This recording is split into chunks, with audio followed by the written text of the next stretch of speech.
hundreds of tweets. That's right, Stephanie. First, on the second question, it looks like the Senate has reached a time agreement to get this done within the next few hours. What's going to happen is they're going to wrap up a series of amendments on an unrelated bill and then immediately vote on this bill that passed the House. It's going to go to President Biden's desk. It may cross the midnight deadline, but it would just be a technical shutdown. As far as this is meaningfully concerned, federal workers won't be furloughed. Air traffic controllers will stay on the job. They will get paid. So that crisis has functionally been averted. Now, how this came together, Speaker Mike Johnson had to go through 4 iterations of his plan. There was Plan A, B, C, and D. Plan D was the one that finally carried the day in the House. And the way he clinched that was by eliminating, as you just noted, President-elect Trump's single most important demand, the most consequential demand, the one he hung his hat on, and said, don't you dare, Republicans, pass a bill that keeps the government open without extending the debt limit, or you will be primaried. Well, 170 Republicans listened to that and said, we're going to do it anyway. We're going to defy you because they chose to keep the government open. It's an interesting and an important legislative preview of, I think, the chaos that's set to come over the next 2 years. So the government won't face a shutdown. I'm going to say that is a win for the American people. But let's talk politics, Melanie, because Donald Trump is out there saying this is a great win. But it didn't include the key thing he's been saying. He wanted the debt ceiling suspension. So how exactly would you characterize this in terms of who won, who lost? Because those who voted no for this were Republicans. Yeah, that's a great point. I would say Elon Musk was probably the winner because he got what he wanted. He killed that initial bill, which, by the way, had some provisions in there that probably he didn't like from a personal level. Being a businessman, they killed that bill that had something called outbound investments that would have restricted investments to China. He himself and Tesla has investments in China. So, there are some questions raised among Democrats about whether there's a conflict of interest there. But, I would say Mike Johnson is perhaps the biggest loser in all of this. He managed to piss off Donald Trump. He managed to embarrass himself in front of his own Republican conference. And he managed to show to Democrats that he is not a reliable negotiating partner. And not only that, but now he has this debt ceiling debate in this fight. It's going to be a fight hanging over him. I know he did make some commitment that they're going to address this in exchange for $2.5 trillion in cuts. But, I'm making a commitment to eat more vegetables and drink less wine in the new year and work out more. That is just a commitment. Actually implementing it is going to be so much harder. And just seeing what a mess passing a CR, a stopgap funding bill, was this week is just a preview of the circus to come and how difficult it's going to be to achieve things like reconciliation and the debt ceiling and the omnibus and all these legislative priorities that they're talking about on Capitol Hill. Well, girl, I'm going to help you. If you add fruits and vegetables to that mix next year, wine is made of grapes. Me to you, just here to help. John, can we just talk about this whole thing of conflicts of interest? Because I'm not saying they don't exist, but the last time Donald Trump was president, we raised our hands, we raised red flags all about conflict of interest. But we learned, unless it's actually illegal, and in some cases, even if it is, if there are no concrete consequences, they're just going to keep on trucking. So we can sit here and say, oh, my gosh, this is a conflict of interest for Elon Musk. But if there's no rules against any of this stuff, and he's operating as a private citizen in DOJ, which is not an official agency with no official mandate, it's just gross and awful and terrible, but he can do it. Yeah, I mean, there's no one to stop him. The president could stop him. The Congress might be able to stop conflicts of interest. They don't seem very interested in this as he sits next to Donald Trump. I don't know that I would say necessarily making decisions for the Congress. I think both of them, both Musk and Trump, saw where this was headed with the Plan A that Speaker Johnson had. It was in trouble already. They certainly applied the final cuts, stuck a fork in it, and called themselves chefs. But what you can see, the problem that's aligning here going forward, which is Donald Trump's now got a whole bunch of people in the House that have voted against him. They has a whole bunch of people in the Senate that told him to take his attorney general pick, Matt Gaetz, and stuff it. And he now continues to have a debt limit facing him when he comes into the presidency. And what he promised the American people was that he was going to spend a whole bunch more money on things for them, and that he was going to cut taxes. And he's going to run into that debt ceiling pretty soon if he does any of those things.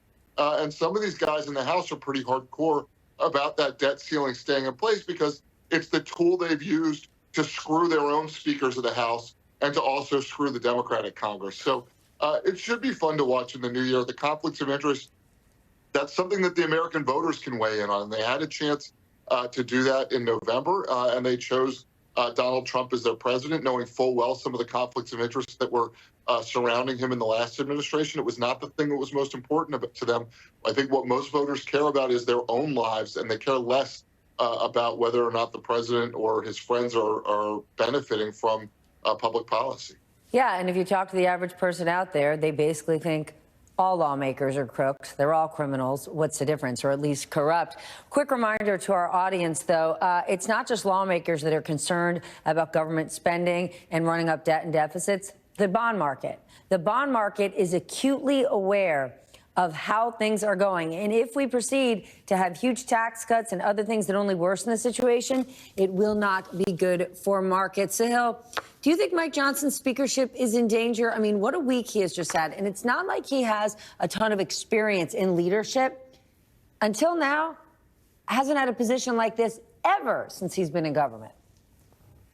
Yeah, Stephanie, I think the simple margin of the House means Mike Johnson's going to have a tough time getting reelected. That Republican majority, which is already small, is shrinking even further. They will have 220 seats in the new Congress. That's actually going to be 219 because Matt Gaetz is not going to take a seat, which means Mike Johnson can lose one defection, literally one. If he loses a second Republican, then he doesn't have a majority of the House, assuming everyone else is present and all the Democrats aren't voting for him.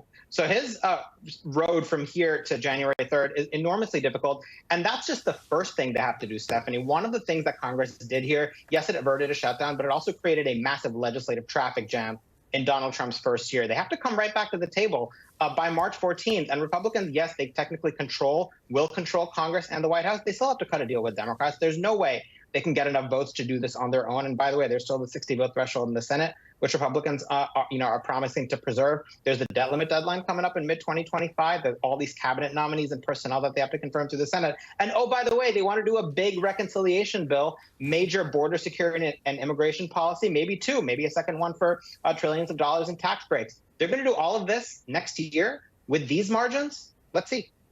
Aye, aye, aye. All right, John, let's talk about Elon Musk, because Democrats, on one hand, are furious about his interference, but at the same time, they are using him to hardcore troll Donald Trump. For the last 2 days, we have heard President Musk all day long. What's your take on this? Donald Trump can't like it. Yeah, they want to get under his skin. They don't.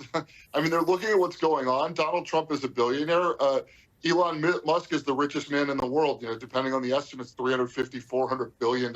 He's able to affect markets, with offhanded comments. And so the Democrats are, to your point, they're trolling Donald Trump. They think that at some point it will get under his skin, that Musk is seen as, if not more powerful than him, at least a rival to him. That has not generally gone well for people in the past.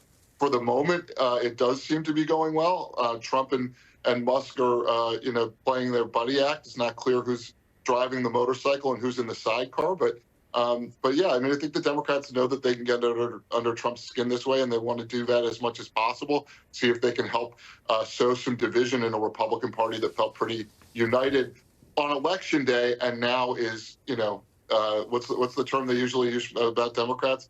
The Republicans are in disarray. And to Sahil's point with Speaker Johnson and the margins he has, the opening of the next Congress could be, I'm trying to think of a television appropriate term for it, but be a crap show. Whoa. It's after 11 o'clock. Television appropriate has a lot of leeway at this hour. Here's the thing, Melanie. Donald Trump cannot run again. Elon Musk is not an elected official, answers to absolutely no one. Neither of them are beholden to voters in the way that members of Congress are. Based on what we saw this week, are they all on a collision course after Trump takes office? Yeah, I think one thing that this episode this week on Capitol Hill really taught us is that there are limits to Donald Trump's influence and power on Capitol Hill. You really saw that with the Matt Gaetz nomination, how that quickly fell apart.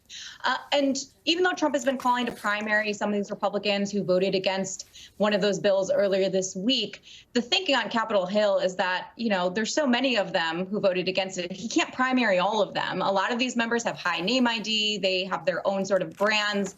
It's not possible to primary all of them. And so they're sort of linking hands, daring to defy Trump on a select number of issues.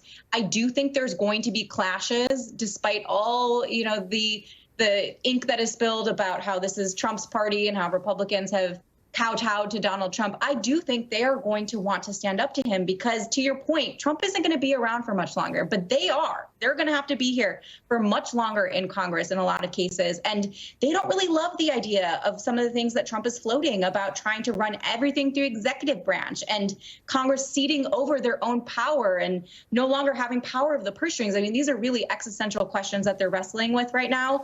I do think that beyond some of these policy fights we are going to be seeing, there are going to be some massive collision course internally with Republicans, as we saw this week. And I also think, to John's point, there may be some collision course between Musk and Trump as well. I'm curious how long that bromance is really going to last there. Be careful what you wish for. Sahil, what do you think? Well, look, I think to Melanie's point, the way that one connective tissue I see between the Matt Gaetz situation and this House bill is that the way House Republicans or Senate Republicans defy Trump is through collective action. You can't have just a few people that he can easily target and put on blast and send his online fans and his trolls after, maybe his Republican donors after to find primary challenges against them. You have to do it in huge numbers. He's not going to primary 170 House Republicans, despite his explicit threat on Wednesday to do it for anyone who voted this way. All the Senate Republicans who wanted to oppose Matt Gaetz, and there were a lot of them who privately wanted to and made that clear, even though they didn't come out publicly, Trump just accepted that. He took that L and he let it go and he moved on.